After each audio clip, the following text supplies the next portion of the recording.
Hello and welcome everyone. I am Rachel Paul with IAAP. Thank you for joining us today for our third webinar in our EU webinar series. Today's focus is on the Web Accessibility Directive.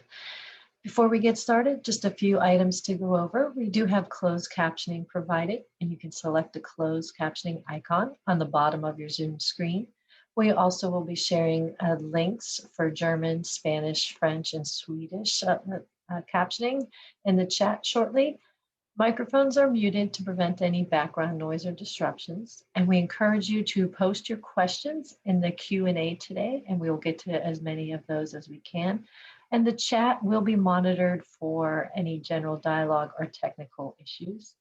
And we'll also be sharing some information about a follow-up Q&A session on the 21st of June. I'm happy to turn today's program over to our moderator, Susanna Loren. Thank you. Thank you, Rachel, and welcome everyone. It's really good to see so many people joining us today again, and also on such a sunny day, at least in the north of Europe. So I'm always impressed that people stay by their computers instead of going to the beach. So first of all, we want to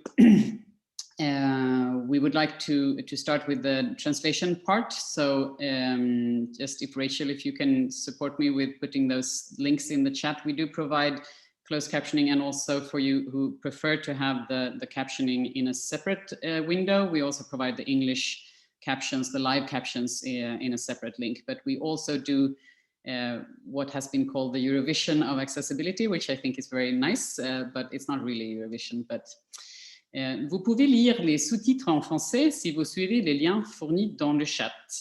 Sie können das auf Deutsch lesen, wenn Sie dem im Chat angegebenen Link folgen. Puedes leer el español si sigues el enlace provisto en el chat. Du kan läsa texten på svenska om du klickar på länken som vi lägger i chatten.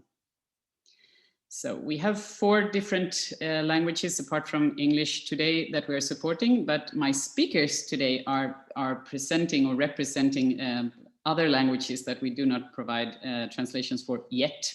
So I want to say that the captioning today is live, but the translations are automatic. And we do promote that as it is a very good way to show that captioning doesn't have to be expensive and difficult, but it can also, in many circumstances, an automatic translation, for example, or even automatic captions can be good enough, even if, of course, nothing can be compared to live captions. So far, we have got very positive responses on the translations. If you do find any errors or anything you would like to change or any other feedback you have on this solution, then please do reach out to us, because we are doing this also to support the machine learning techniques. The more you use them, the better they become.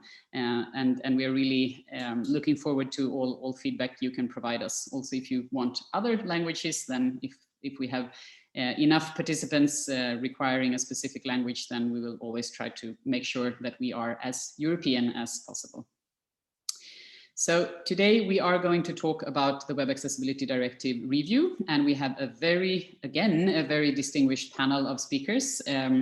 From the European Commission, we have Einars Framanis, and from PricewaterhouseCoopers, we have Danilo Bianchini, who is leading the study on the Web Accessibility Directive review. And so they will have short presentations in the beginning, and then we have a panel consisting of Jyrki Pinoma from Inclusion Europe, today representing kind of the end user perspective, and specifically focusing on cognitive disabilities, of course, but really here representing the end users at large.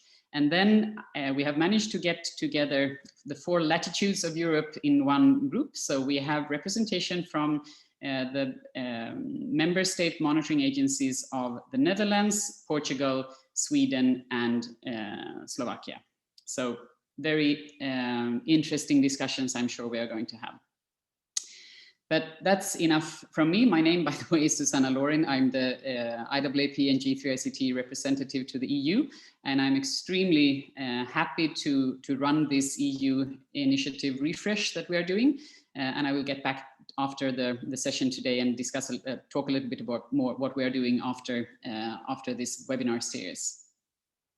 So first of all, I want to turn over to the European Commission and ask Einars, who are the project officer leading the Web Accessibility Directive review. That's a really long word, from the Commission side. So kind of my client in this case, but also a very good person who is really engaged and wanting to make things better from an accessibility perspective. So what is the web review really about, if you take it from the Commission standpoint? Thank you, Susanna. Thank you, Funka and IAAP, for having me here today to join this distinguished panel and speak about the review of the directive.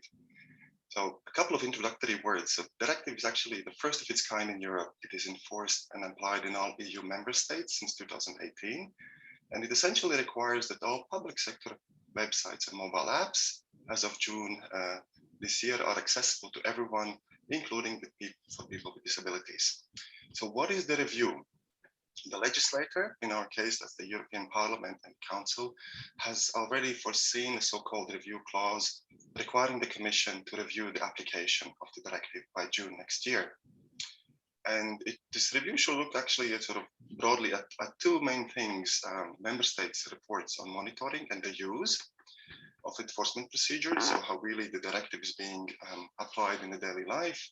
But it also should look at the technological advances that could make accessibility easier for some type of the contents that are currently excluded, for example, live streaming, live captioning, and things like that.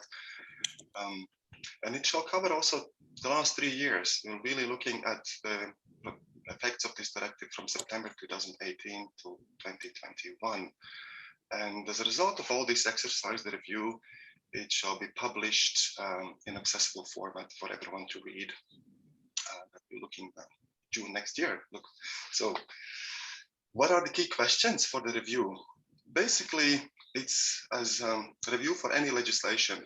Is the directive still relevant, and is it still fit for purpose given other accessibility laws, given the changes in technology? It shall look also to what extent has it harmonized the web accessibility market? Has it made it easier to offer accessibility services from countries to countries across the borders? And the aim of all of it is really, has it strengthened social inclusion? Has it made it easier for persons with disabilities to access public services and information? And lastly, of course, what any, if any, or what would be the further actions needed for successful implementation? Of course, there are many more detailed questions to be answered in the review, for which the Commission has contracted a study to support, and glad to announce with an excellent team from Pricewaterhouse, Open Evidence, and Funka. And why this supporting study is important, it's not only to assist the Commission, but also to have an outside fresh look, to give an added value and get information that the Commission cannot easily get in-house. So one of the next steps will be a public consultation, like for any legislative initiatives, a questionnaire that will be run in all EU languages across all Europe, and it will launch soon in July and will last at least for 3 months. In other words, to wrap it up, the law is there, and as often the case with legislation, it's important not only to have a good legislation, a good text, but it's important also to actually apply and use it in practice. So the review will look at this, how it's actually been doing in the last 3 years.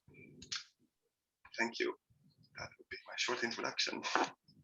Thank you, Arnaz. That's perfect. Now we know, now we have sort of set the scene, what this is about. So I often get the question about how come that you kind of review a legislation, or that the Commission is reviewing a legislation. And I think that is quite common that it is done, but it is very early, right? Because it's kind of, we started the work already before the last grace period of the directive was entering into force. So it's a little bit early, and that makes it, I think, challenging, but also very interesting. So we are not kind of leaving the legislation to mature and then looking at it. We are actually on the go while it is still being implemented, having a look. So that's really a moving target, but also extremely interesting. So I think we will hear more from the member states around all the details. But thank you very much, Einars, for setting the scene for us.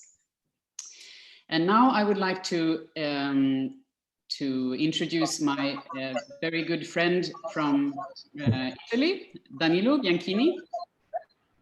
Good to see you and hear you. I hear a little bit of background noise or something. I don't know if that is from you or from someone else. We do get. Good morning, everybody. Can you hear me well, Susanna? Or I do hear you. I got a little bit of background noise before, but now I think it's better. Okay. So thank you very much. I have prepared a very short presentation. If I can share the screen. Yes. First of all, I would just to thank you everybody for inviting me to this panel. I think it's very interesting and very important for also in the context of this study, the type of activities that you do and the audience. It comes very timely, as Einars said. So what are we doing?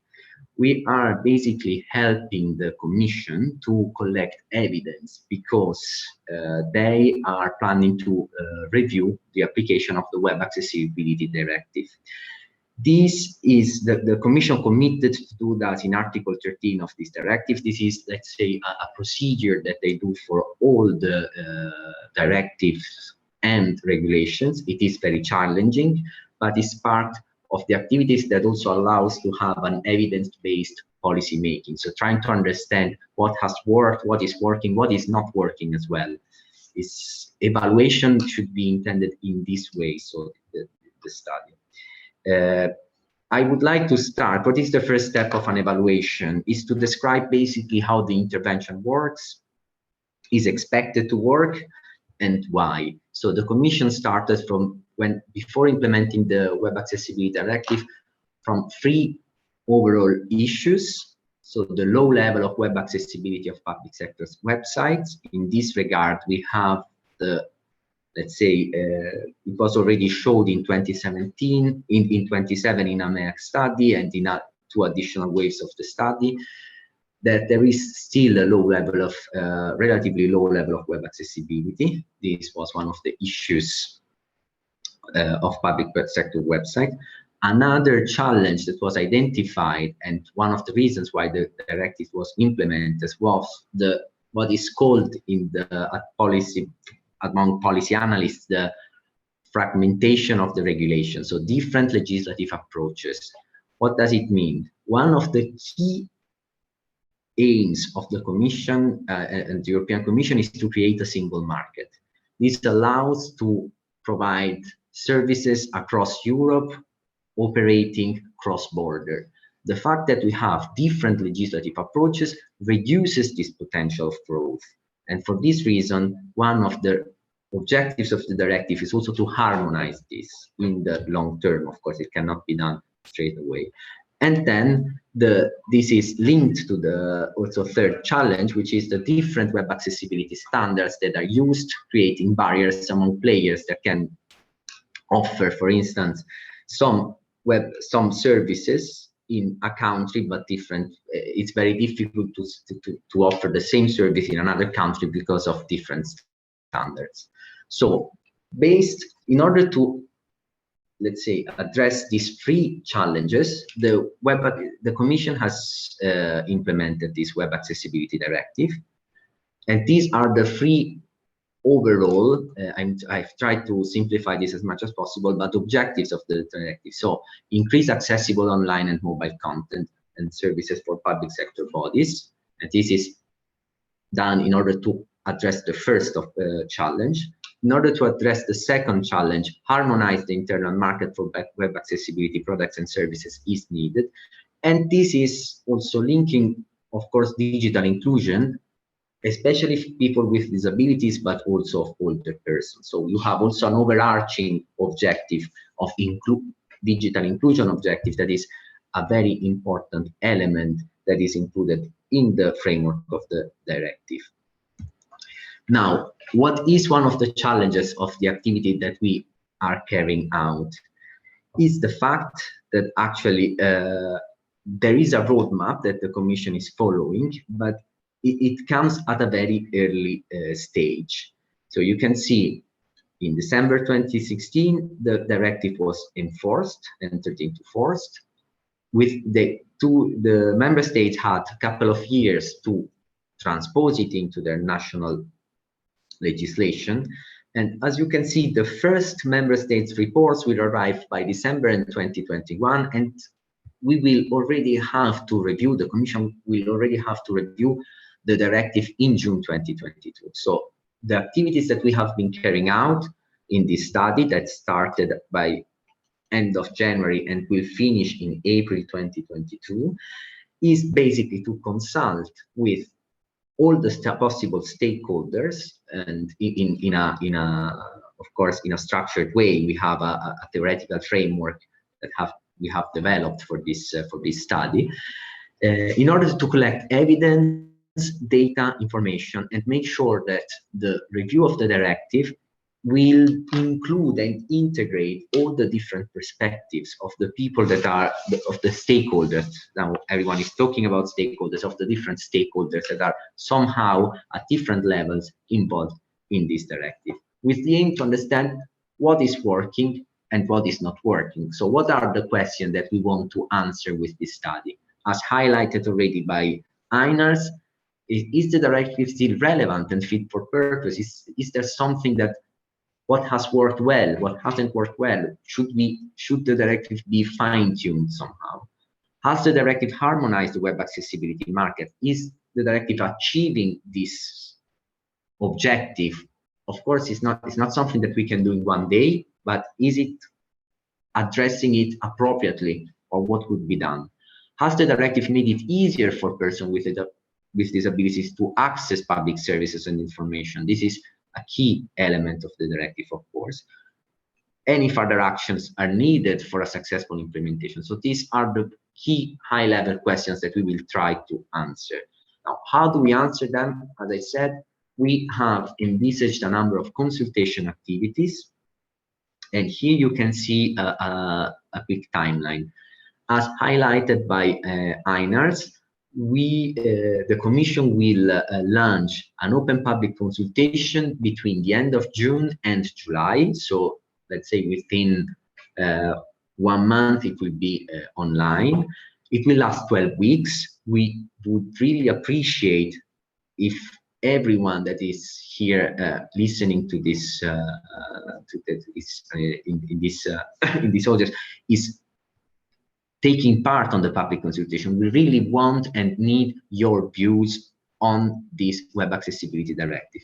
Of course, the open public consultation is a tool that is used by the Commission to consult with the general public. So what we have envisaged are also targeted surveys for stakeholders that we deem particularly interesting and that might want to provide more in-depth and detailed information on what they do. So, for instance, industry players, so software providers and technology providers, public sector bodies, both the implementation side and the monitoring agencies, disabled persons organization and older people organizations, but also end users, because individuals with disabilities need to have a say in something that is direct, where they are directly involved. These activities will start at a later stage from September onwards, and we will have then a final workshop where we will bring together all the evidence collected and validate it with some stakeholders that would be, this is to be confirmed still, how this will be, let's say, structured and organized.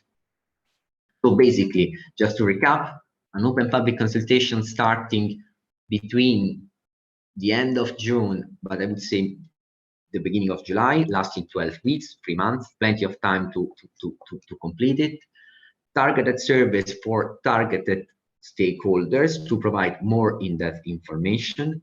We also envisage some in-depth interviews to, we say as policy analysts, data gap filling. If we think that some evidence is missing, we will make a number, we have envisaged a number of interviews to go more in depth on a number of issues focused to collect data and information on that. When I say data, you should interpret it as evidence, so qualitative and quantitative, and then a workshop. So this is my last slide. How can you take part? As I said, Have your say portal of the European Commission. The open public consultation will be there next month onwards for the 3 months.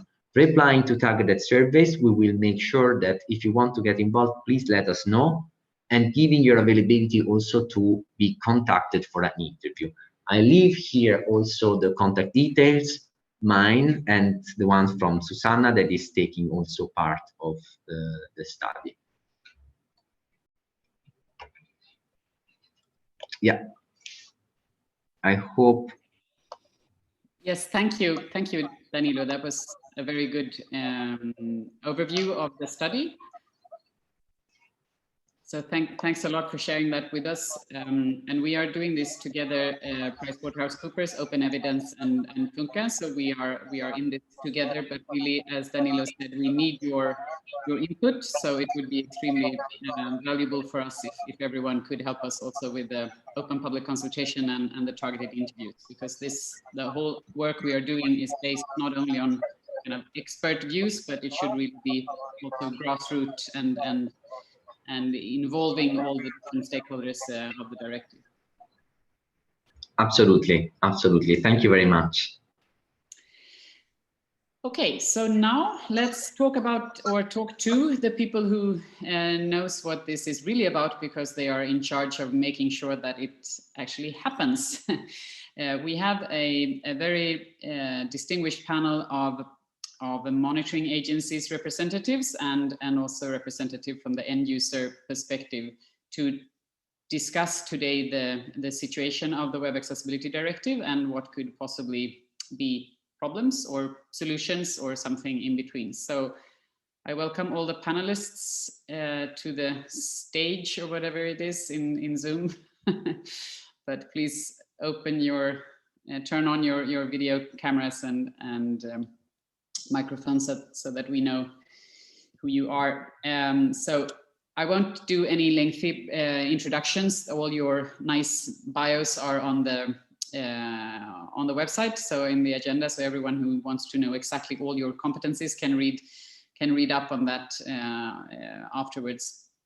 But it's really good that we have representation from different countries, and countries who have had also different backgrounds or histories and tradition when it comes to accessibility. Some have had, well, we all, that the European member states, some had legislation before the directive, some didn't, some had strong policies, some didn't, and so on. So we have been monitoring this for a long time, or looking into the differences and trying to compare and so on in different studies. But here now we have a panel who can really tell us the truth about the directive. So looking really forward to that. So I would like to start, of course, as I always do, with the most important person. And in this panel, that is Jyrki, because you are representing now the end users. So as a president for Inclusion Europe, I would like to ask you first, what has been the biggest challenge, or what is the biggest challenge for the directive or the implementation of the directive from your perspective? So from the end user view and the specific from the cognitive perspective, what are you thinking of as challenges here? Thank you, Susanna, and thank you for inviting me to this panel. I represent people with intellectual disabilities and their families in Europe. Inclusion Europe has members in 79 countries, 39 countries and 79 member organizations altogether, and there are about 7 million people with intellectual disabilities in Europe. When we talk about people with intellectual disabilities, we don't talk about one group of people, we talk about millions of different people. And their disabilities are, of course, very, very individual and very different. We maybe think about Down syndrome or some known syndrome when we think about intellectual disability, but the fact is that there are many, many different disabilities. And when we talk about intellectual disability, we talk about a problem in understanding. And what regards then public web pages, so you have to understand when you get there. And if you don't understand, you don't get there. And I would say that that is the biggest challenge for our group in the whole. So to make these more accessible, we should make them more understandable. And one way of doing it, of course, is to use easy to read language, easy to understand language, but then it has to be very easy. But on the other hand, if I think of older people who also always experience a lot of problems with different web pages, we could help them at the same time when we help people with the intellectual disabilities. I'm not sure if I answer any question now, but I just wanted to kind of set the table from our perspective. Mm-hmm. No, I think that was a perfect answer, because that is, to me personally, that is one of the problems with the European legislation, that it's pointing to a standard that doesn't really cover cognitive in a good way yet. We hope to change that, but as it is now, many of the other kinds or categories of disability challenges are better covered in the standards than the cognitive part. So I think that's perfect.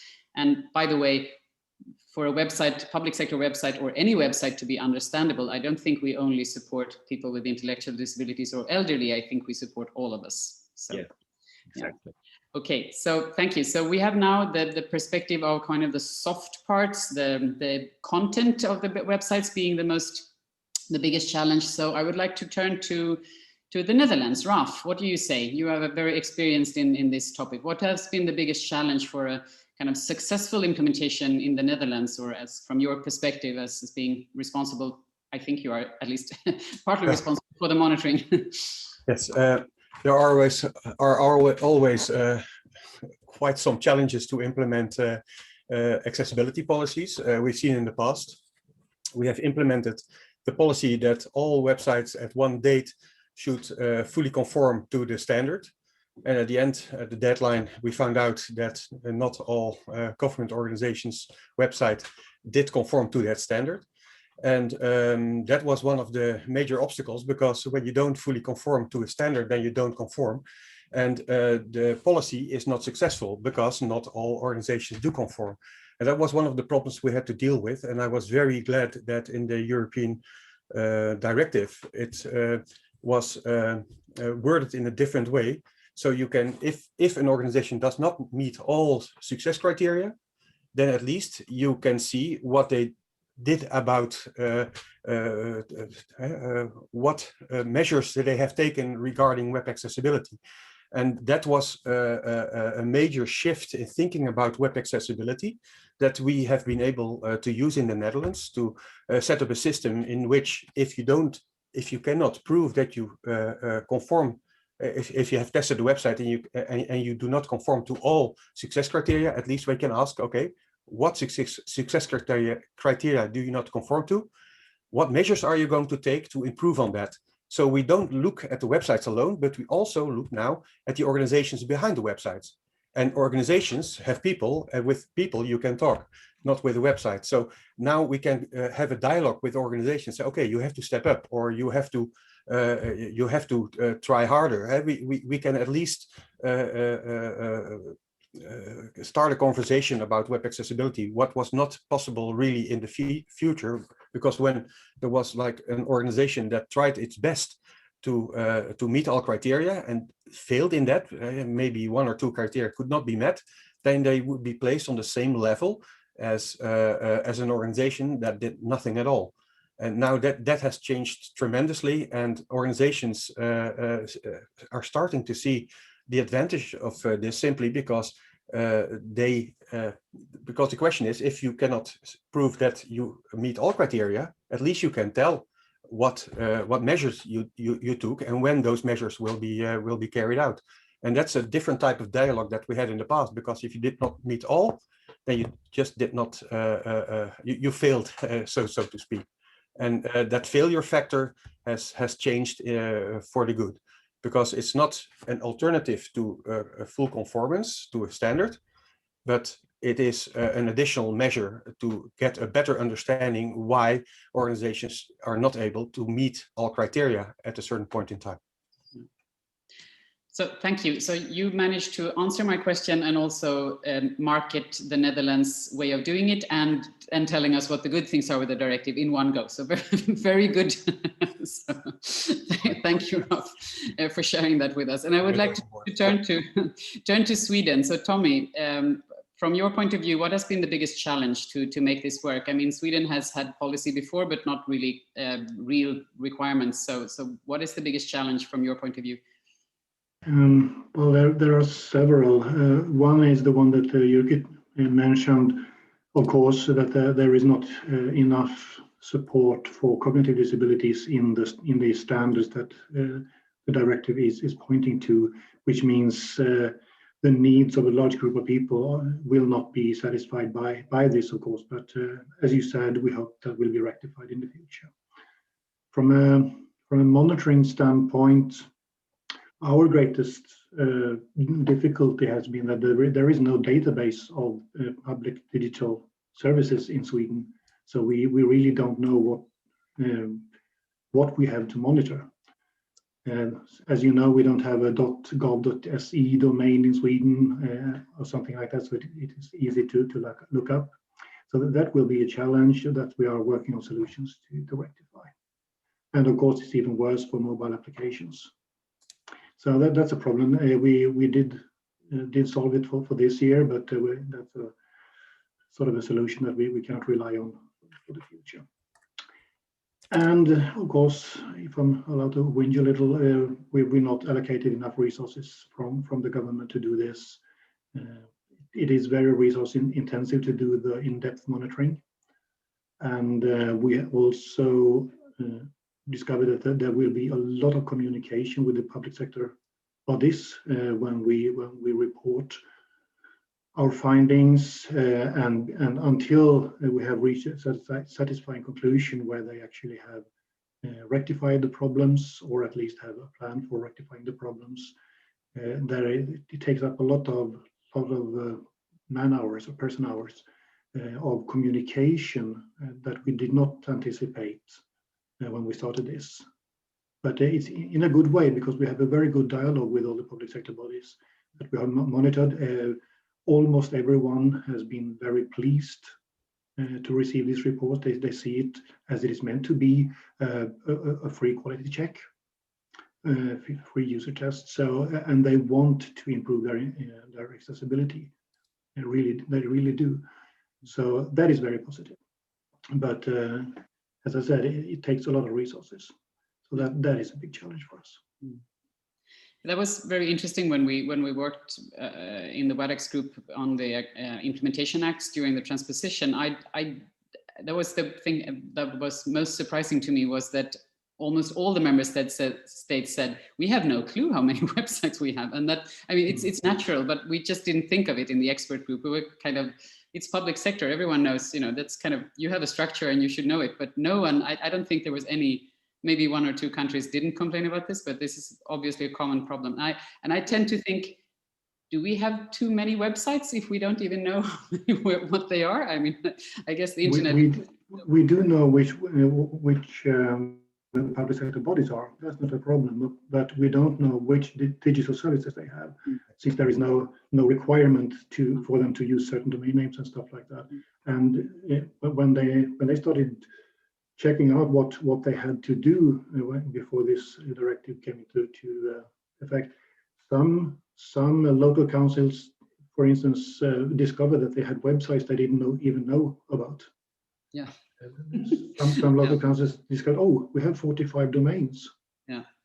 So yeah.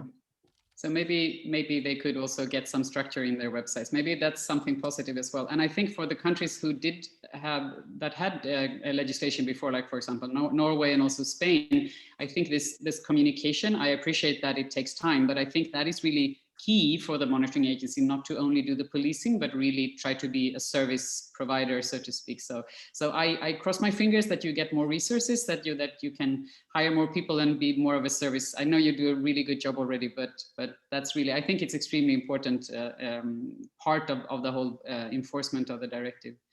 So let's go to Portugal and see, Pedro Viana, what has been the biggest challenge from the Portuguese perspective of implementing the directive? I think that I will say first is that I'm very relieved because knowing that other countries are feeling the same we are doing, we have a relief, because we don't know how many services, how many websites, and we feel that every entity on public sector approaches the digital in a different way with different levels of maturity. And this is one topic, is that we feel that it's very different for a small entity to deal with the challenge of accessibility that is for a big mature entity that has a very strong investment on ICT and resources. And there is a very big difference that we feel, not only on accessibility, but also in other parts like interoperability and only and other kind of things. So that's one of the approaches we are trying to do, is to create this kind of best practices that we can share. And but I would like to go back in time a little bit. Since '99, we have in Portugal regulation for accessibility for public sector websites. And we did several interactions along the years, and we aligning with the WCAG 2.1 right now, and adopting the directive. But what we feel is that there is still lack of awareness on organizations to this topic, and we feel this is one of the problems. We feel that also there is lots of confusion around the 50 criterias and what they have to comply, manual and automated evaluation. But what we feel that is the main topic and the biggest point is the lack of preparation of the professionals that are working on the entities and on the supplier side, because perhaps we can ensure that all the tender documents state that the next website will have to comply with the directive, with our regulations. But then when we receive the teams from the suppliers, they are not aware and they don't know how to implement this, and there is a very big effort. And this is with us. We are the administrative modernization agency. Let's imagine a smaller entity on ICT. They don't even know, and they don't know how to explain to the supplier how they should be implementing this. And this is one of the main challenges we find that we have to tackle. Yeah, that's I think also true in many countries, that there is a lack of expertise, and hopefully IAAP work will support that in increasing the kind of at least the lowest level of knowledge and competence, and kind of working towards certification and things like that. But we do need, all of us need a lot of more friends and colleagues in this industry. So please, please join us in the quest of making the world more accessible, because I think there is room for, I don't know, but at least hundreds, if not thousands of experts and companies doing this. Even if we do see, I think, a big increase also in at least some of the markets we are working in, that there are more knowledge, more competence, more kind of competition, if you will, but also more people understanding that this is a niche and this is a market that is growing. And not least, we do see a lot of American and Canadian companies also looking at Europe as a new kind of emerging market for accessibility. So I think that over the years that hopefully will change, so that there will be a better offer on the ground for accessibility expertise. It does take time, of course, to kind of raise people's knowledge and awareness, but I think that is also something that we see in many member states. So let's go east. Milan, how is the situation in Slovakia? Well, I have to agree with most of the things that have been said before. Especially we found public sector bodies who didn't know how many websites they have, and they were very surprised. And then it was like, oh, we have this portal, it's been online for 10 years. Should we take it down? Because we don't even know who actually put it up. It's our content. If we take it down, nobody's going to see it ever again. So we are facing this kind of a very awkward situations and trying to help them out. Our biggest challenge is the financial side of the thing, because this uncertainty of how much funding we are going to have, basically from year to year, or actually half a year to half a year, makes us like we cannot devote enough people and resources into the thing. And we took a bold step in terms of we use automated testing to help us to assess the website, but when it comes to simplified or in-depth, basically the simplified means the companies are still getting quite detailed reports with explanation why this is important, and it opens a great dialogue. We are spending almost as much time with talking to the public sector bodies as we do with the testing. And we invite also private companies to the consultations, because the suppliers don't know about the issue they are not very well aware of it. So if we approach a public sector body, give them our report, we invite them for consultations together with other public sector bodies, and we tell them to invite their supplier so they can convey the same information, because as it was said before, the public sector body doesn't have enough competence to explain the issue to the supplier. So we are offering free consultations also to the suppliers. And it's moving us very much forward, because it kind of won the public opinion in our favor, because we explain the issue, the matter, and then even the supplier is working quite voluntarily with us in resolving the issue. But the challenge that we have faced was kind of this Etsy norm that kind of creeped on us from behind. We were quite surprised to find about it a little bit later in the process, because it hasn't been spoken before. And because the methodology is not like strictly put in, the better we do our job, the worse is the country going to look in the overall comparison. So when it comes to the government, to the people higher up, they are not our friends anymore, because we report a lot of issues, and how we are going to look in the face of the European Commission. So this is a challenge, that trying to make them feel safe, that even if we will report a terrible number of accessibility violations, it just only means that we are doing the job properly. It doesn't mean that we are better or worse than the other country, because there isn't any unified methodology to be able to provide such comparison. So this kind of explanation and dialogue is very difficult, because the more we work, the less money we have, because it's like, if we give you less money, you will find less errors. We are going to look better. So the logic is not there, and that's the main challenge. That's a really, really good explanation of a kind of a vicious circle. But I do think that I would try to argue that if you do look bad in the monitoring, then maybe that is a way to lobby for Einars and his colleagues in the Commission to provide more funding to your part of the world, because that is one thing that they could provide in more research and things like that. So it could be, I mean, why is the comparison there? Nobody wants to compare just to point a finger to a country and say that's bad. The comparison, in my understanding, is that we need to we the society need to understand where to put more resources. So if we don't find the problems, then we don't know where to put the resources, right? So I think that's the logic. So try to encourage them into undress and be naked in front of the Commission, but using it as a way to say, hey, we need help. You need to support us with more things.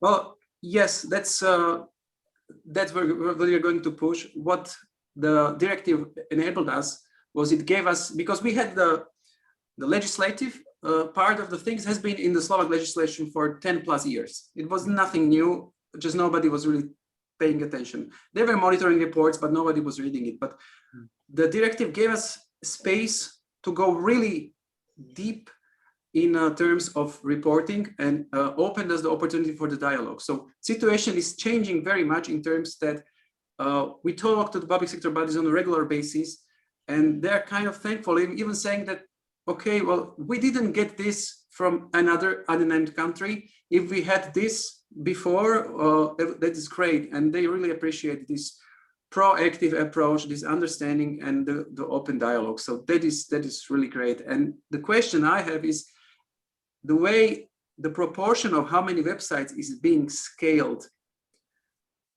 is it really serving us well? That's the question, because Slovakia is not having, the population of Slovakia is relatively lower in comparison to other countries. So that enable us with our number of websites to go a little bit deeper. But if we would have 3 times as much inhabitants and 3 times as much websites to monitor, then we really had to ear into the field of automated testing, of which results will give us numbers more or less, but from non-English speaking countries, the automated tools are not that useful at this moment.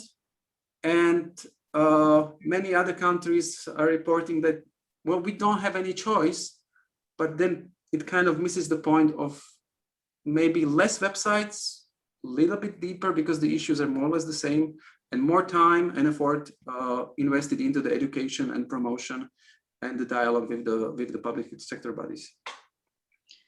Yeah, on that eternal question of the number of websites that are supposed to be tested in the monitoring, that we could discuss that for a long time. There are really pros and cons for everything, but I think yeah, it's, you know, it depends on what you're using the results for, of course. And I think I personally would have preferred a much higher number, of course, but I think the balance between in-depth and simplified, I think that was a compromise that at least most countries could live with, hopefully. So thank you, Milan. Very good content there. So please, if you have questions to the speakers, please put them in the Q&A, because otherwise we will just keep on speaking. So we are using a lot of time, but you are having so good contributions, so I don't want to stop you. But really, if we try to move from the challenges, and thank you everyone for being so positive, because I asked you for the challenges, but all of you added also positive things. So that's really that's really nice that you see a lot of good things. But as this is kind of in the context of the review, we are focusing on the bad things, because what can we change? I mean, if everything is perfect, then the review will be fine, just keep on going. So I will go back a little bit to the challenges by asking you if there is any changes you would like to see. I mean, if you could wish freely, I can't promise you that we will be able to put that into the report or convince the Commission to look at it, but I would really like to hear from you from the monitoring perspective, if you could sort of change something. And now really one idea, and please keep it short, then what would that be? How could the directive be made even better? So if we start with you, Raf, I know you have a long list of things you want to change, but if you pick your just the top ones, at least, yeah. That's a difficult one. No, it's not very difficult. We have the status of a website, because it's mandatory to not only conform, have your website conform to the standard, but also to publish an accessibility statement. And in our accessibility statements, we have incorporated the statuses of a website: fully conforms, partially conforms, does not conform. And we found out that between partially and not, there is a big gap. So we have filled that gap by putting another status. It's called first measures taken, because it's all about taking measures, which says Article 4 of the directive, taking the necessary measures to make your website more accessible. And if you allow organizations to claim that status of first measures taken, that's very easy to do, because if they say, okay, we're going to test our website, then you already take improvement measures. So that makes a big difference, because the 3D that we have now, that are now available from the European the directive, in our opinion, is not enough. Okay, good. Very, very short and concrete suggestion. Thank you. Thank you, Raf. No. So, Pedro, from the Portuguese, do you have a concrete improvement suggestion for the directive? How could it be made better or more successful? I would say that we would prefer to have a more positive declaration, where instead of saying what we are not able to comply, we will be making bold affirmations on what entities were able to do best practice, to identify these best practices. I think this would be a more positive approach on the declaration. Also, we think that perhaps we could create an environment on sharing best practices, these best practices, and common practices. So that, for instance, we were not struggling for getting better technical documentation, and we could take advantage of the efforts other member states are doing on this regard. And I think this would be the part of sharing that we would like to have on the new directive, on the revision. Mm-hmm. So there is a European funded project called Coop that is doing some of that, trying to make sure that to support the member state with sharing knowledge and things. So I think the Commission is trying to at least do part of what you're asking for already. So that is something worth checking out.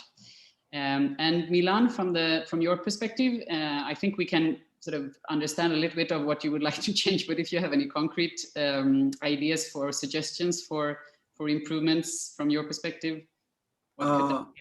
Yes, just very briefly, maybe two. The first one would be, and it has been mentioned before, like after this first round of reports, maybe there will be a second look at what we can do about the methodology and kind of establish this baseline, because we did a survey like how different countries are doing this methodology, and it was all over the place. So everybody is essentially doing their own thing at this moment, which is great because when combined together, it will come up with some ideas. But have this baseline, so then everybody knows what necessarily they are doing, and maybe at least guide the countries in terms of education, what they should be doing, how the follow-up procedures should be carried out, even though the legislations are very individual, and maybe some mandatory funding for this testing would be very helpful, because we have encountered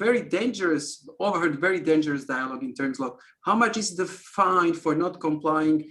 If it's less, then you guys are too expensive, so we'd rather pay the fine and just disbandle you, because money-wise, will be better off, which is, of course, it has been scraped, but just having this kind of dialogue is just really, really insulting to us. So having this baseline of like, you have to pay or invest this much money for a website would really put us at peace and let us do our work. Yes, okay, so very, very short comment on that from Raf. I think you wanted to comment. Yes, very short. I talked about those statuses.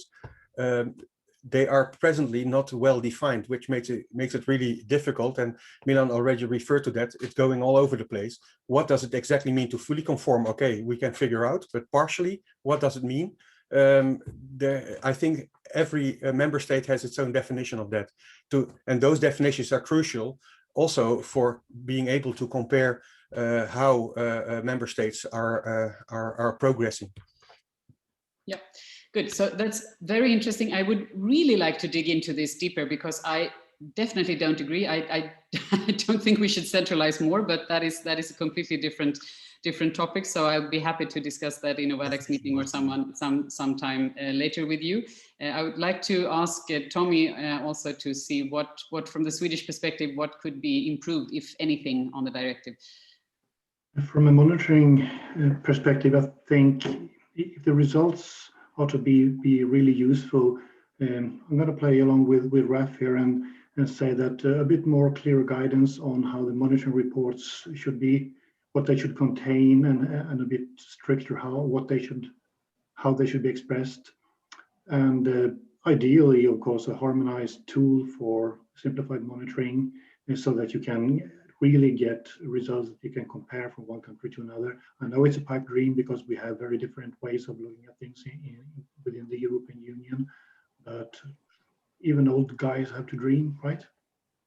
Yes, oh, definitely. That's why you're here, to dream and to share your knowledge. So thank you.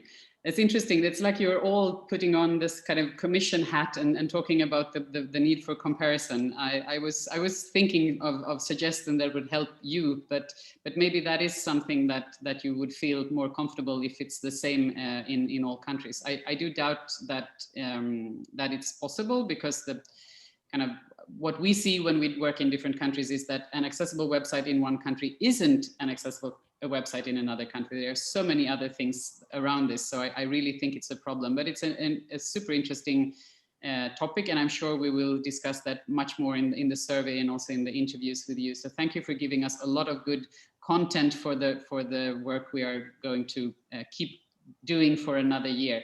So I want to leave the last couple of words to the end user perspective again, just to round up the panel. Then we do have a couple of questions in the Q&A that I would like to touch upon if I can. But Jyrki,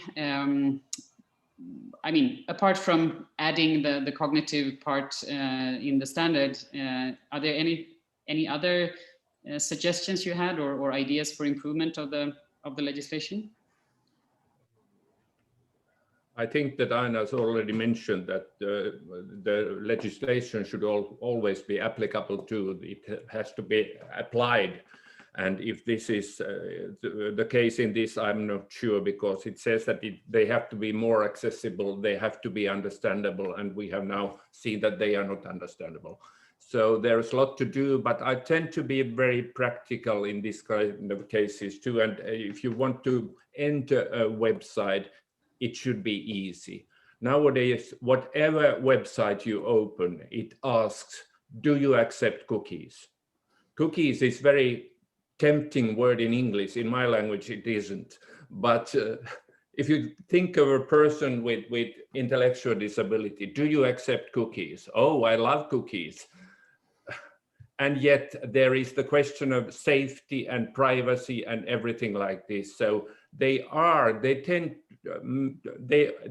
very complicated nowadays, these pages, and to enter the one page is already quite difficult, because you have to accept and accept and accept everything. And if there is then maybe the accessibility exception too, I'm not sure. I believe that it will be better, but you have to also ask the end users more. We have a European platform of self-advocates, and I'm happy to offer them to help the Commission in this case. Ask the people who use the pages, who have difficulties to use them, then they get better.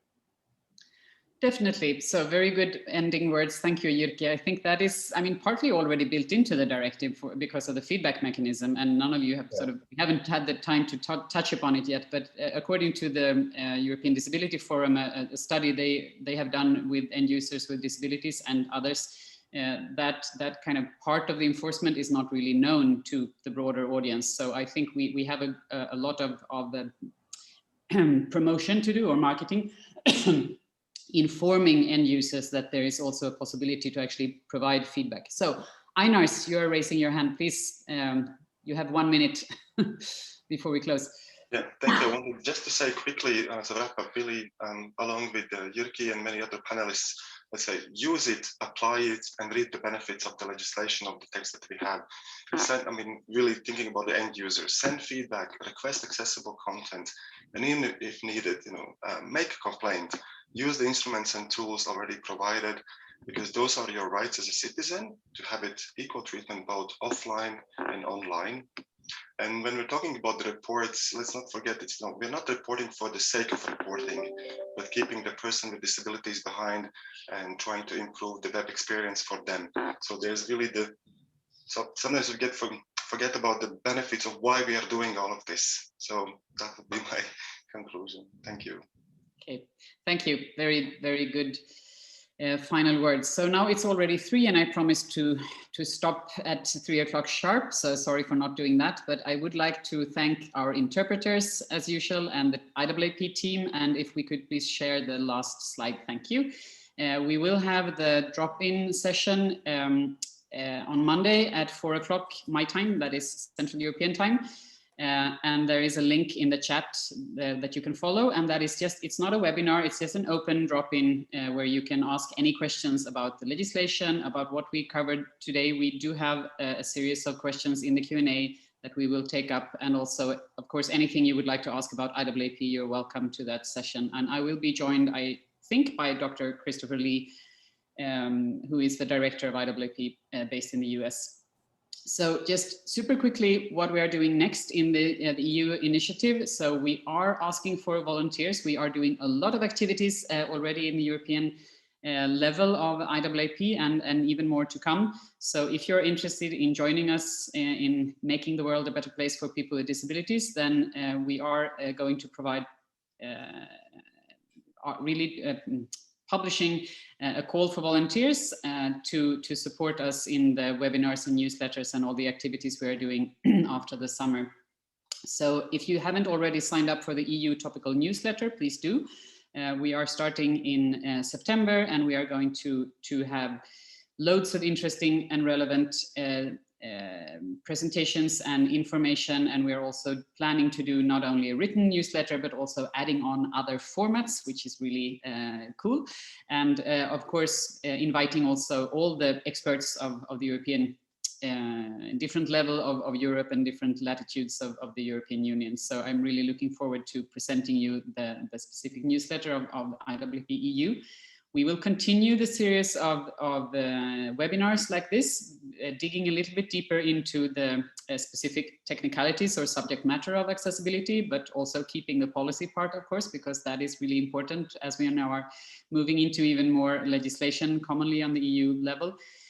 So we will do both also bigger events and conferences, hopefully on site in Brussels. That is what I hope, at least in December, and otherwise also online things. All of this is happening when we return after, well, the drop-in is next week, but everything that I am presenting now on the newsletters and webinars and events, that is happening after the summer. And as we have, to me, the summer period is holy, so I don't want to work during the summer. So that is why I now wish you all a very nice summer holidays. Please enjoy. Don't forget accessibility even when you're lazy, but do relax and do all the good things and enjoy the sun and sea and whatever you do in your summer holidays. And then let's meet again after the summer. Thank you, all of you.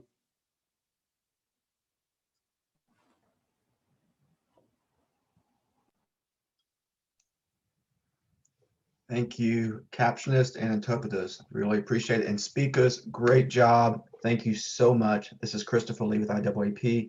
Susanna, nice job on moderating. Have a good rest of the day.